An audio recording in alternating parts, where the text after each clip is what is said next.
Hey guys, it's Miharu. Before I move on to my reviews and such, I thought it'd be a good idea to give a little background on how I started with the Spyro franchise.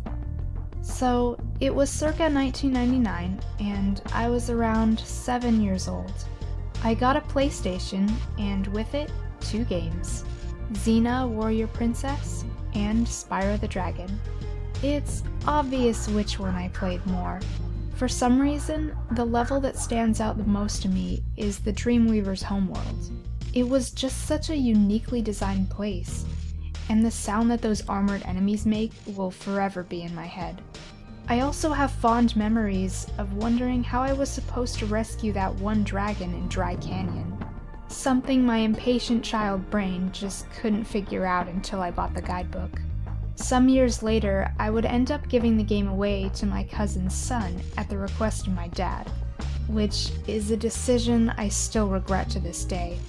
I eventually bought a used copy at GameStop, but I had to make my own cover art for it because it didn't come with the booklet. I got Spyro 2 Ripto's Rage in the year 2000. I was in 2nd grade, and I wrote about it for a writing assignment. I remember referring to Gulp as the Beast because I didn't know his name. Again, dumb child me didn't pay much attention to the cutscenes and what the characters were saying. Or perhaps I had just watched Beauty and the Beast one too many times. I believe this was the first game I ever 100% completed. My dad had ordered the guidebook for me, but I ended up finishing the game myself before it arrived.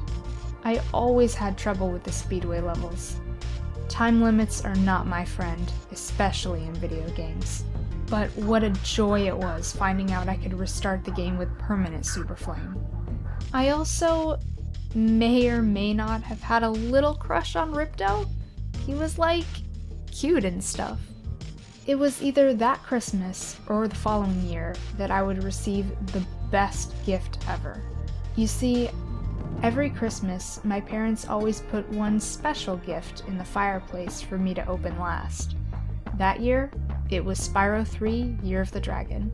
I don't even remember the other presents. This was the only one that mattered. I spent the whole morning playing it, and every day after. I have vivid memories of talking to my friends about it, raging at Spike's boss fight, enthusing over Midnight Mountain's music. It's just unfortunate that I was never able to complete the game fully.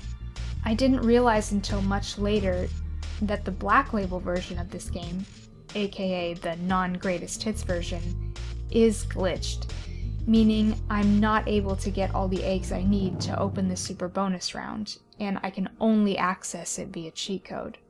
I remember how disappointed my friend was when we were playing it at my house and she realized it didn't have the greatest hits Evening Lake music she was so fond of.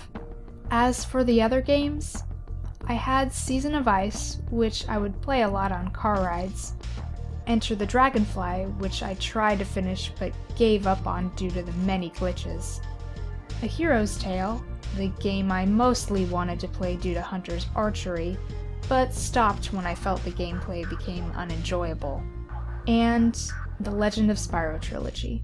I would end up giving them all away, except for Dawn of the Dragon, and that's only due to the free-flying and the ability to play as Cinder. And yes, I also had Skylanders, which I kept the figures of. So yeah, if you couldn't already tell, I have an emotional attachment to the original trilogy, and everything that came after just wasn't my cup of tea, aside from Dawn of the Dragon in some areas.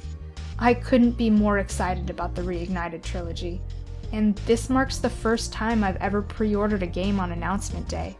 What was your personal history with the Purple Dragon? I would love to read everyone's stories, so please leave a comment below.